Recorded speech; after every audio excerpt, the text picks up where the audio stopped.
Welcome into NFL on 365 Sports. I'm your host, Grayson Grundhoefer, and today we are talking about some breakouts in the AFC, especially on the offensive side of the ball.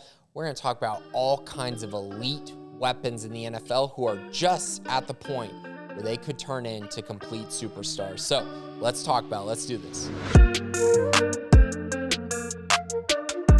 Welcome in, everyone. Today, like I said, we're talking about some breakout offensive players in the AFC. I'm going to run through all 16 teams. We're going to talk about each of them briefly, and I'll add some context into why I think they will be a breakout.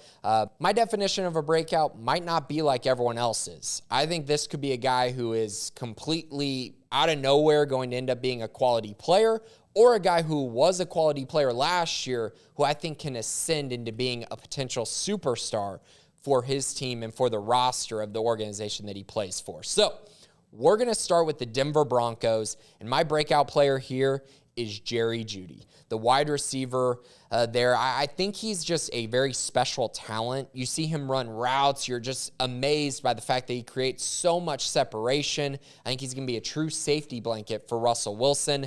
I understand there's a lot of mouths to feed in Denver when you're talking about Javonte Williams, Cortland Sutton, Tim Patrick, KJ Hamler, and I think some of those guys get overlooked a little bit by Sutton, Javonte, and Jeudy. But I do think it will be one of those three. Javonte, I think, is already kind of broken out, and he still's got Melvin Gordon restricting him. So I think it's pretty much between Sutton or Jeudy. You got to pick your preference, and I'm going to go with Jeudy for next season. The Chargers are up next. My pick here, and this is one of those where he's not coming from the bottom and moving into being a quality player. He's breaking out from a quality player to being an absolute superstar and the wide receiver one for his team. That's a little bit of a hot take, but Mike Williams is going to be that guy. Mike Williams is going to be an absolute superstar this year. He will be the wide receiver one on his team. He's going to take over that role from Keenan Allen, and I think he's going to electrify the entire field. I mean, if you look at what he did the first 5 games before he got hurt, I mean, the guy just looked like an absolute freak. He looked like Julio Jones, to be honest, on the outside. His ability to make contested catches is tremendous. So if he can stay healthy, look out for Mike Williams this year. Up next is the Raiders. I'm going to go with Derek Carr. They finally got him an elite wide receiver one in Devontae Adams. You got Darren Waller. You got a safety blanket in Hunter Renfrow. A decent running game with Josh Jacobs. I think everything's set up really nicely for Derek Carr to have a major breakout season this year. Moving on to the Chiefs. How about JuJu SmithSchuster? Yeah, JuJu, everyone knows him. Everyone thinks he's broken out, but I think JuJu needs to break out again. I mean, it's been a while since we've talked about him as being an elite talent, but I think after this year, people are really going to be like, uh-oh, JuJu's back. And I think he's a guy who has that immense ceiling to be a true wide receiver one there in Kansas City. I know technically Travis Kelce is that, but I think JuJu can be a nice 1B to Travis Kelce's 1A. The Baltimore Ravens are up next, and one of my favorite young receivers in the NFL, Rashod Bateman. Everything has been cleared up for him. Hollywood Brown is gone. Lamar Jackson is back healthy, ready to go. The run game looks a little iffy because we don't know how J.K. Dobbins and Gus Edwards have recovered.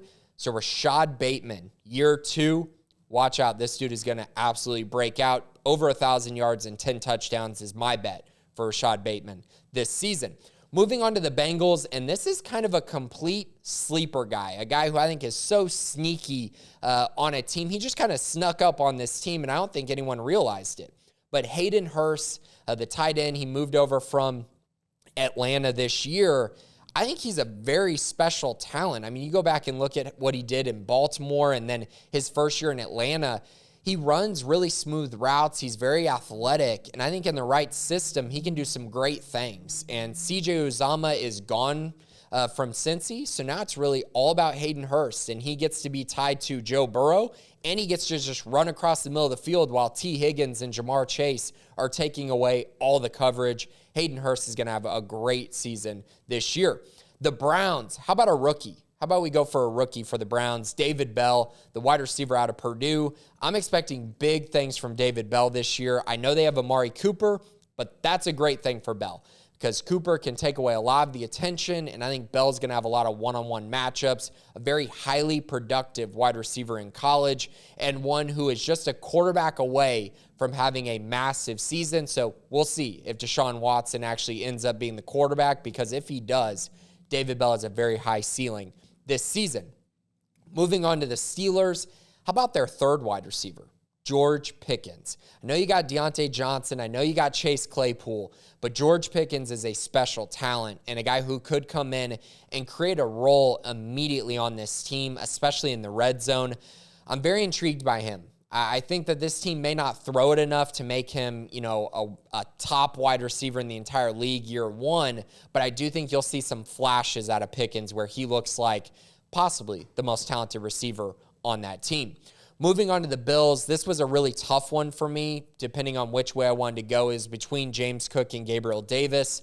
But I'm going to go with Gabriel Davis because everything's open for him to be the wide receiver 2 behind Stephon Diggs. We saw in the playoffs the 200-yard, 4-touchdown game against the Chiefs.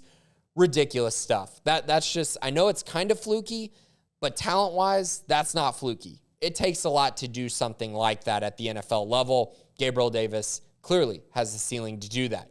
Moving on to the Dolphins, how about Tua?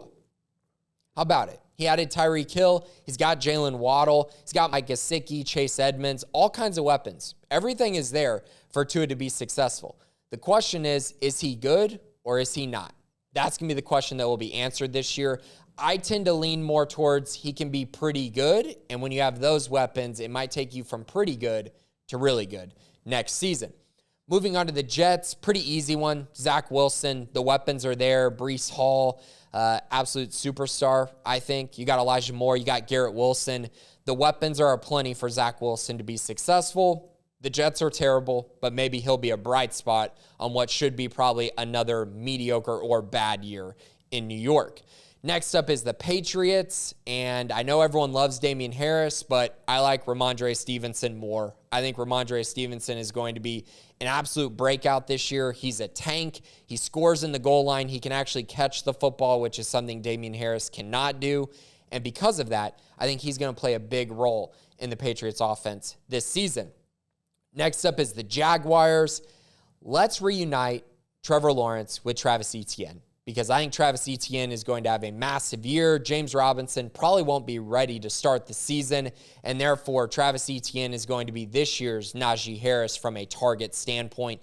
He's going to get all kinds of targets, all kinds of carries, and I think he's going to help make this offense significantly better.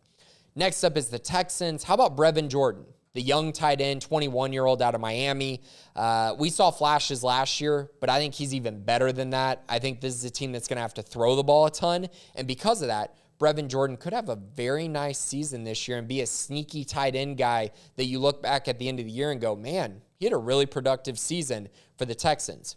Moving on to the Titans, how about Treylon Burks, the rookie wide receiver? He's coming in replacing A.J. Brown. And for that reason, I think he comes into a great role. He's going to be able to create yards after the catch. We saw it during his time at Arkansas, and I think he's going to continue to do that at the NFL level. And finally, the Indianapolis Colts, Michael Pittman. I think many people will say, again, he's already broken out. But now he can go from a breakout to a very special player at the NFL level. All the targets are going to go his way. He's got an upgraded quarterback in Matt Ryan. And I just think there's something about his game that lends very well to the NFL level. Contested catches, yards after the catch, his size, his frame, everything like that points to Michael Pittman having a very nice season next year. So that's the AFC. We went through all of them. Those are my breakout offensive players for this season. We'll talk about the NFC next week. Really excited to go through a lot of these young, talented players who are just so close to breaking out, and they finally might do it next season. But for NFL on 365 Sports, this has been Grayson Grundhoefer.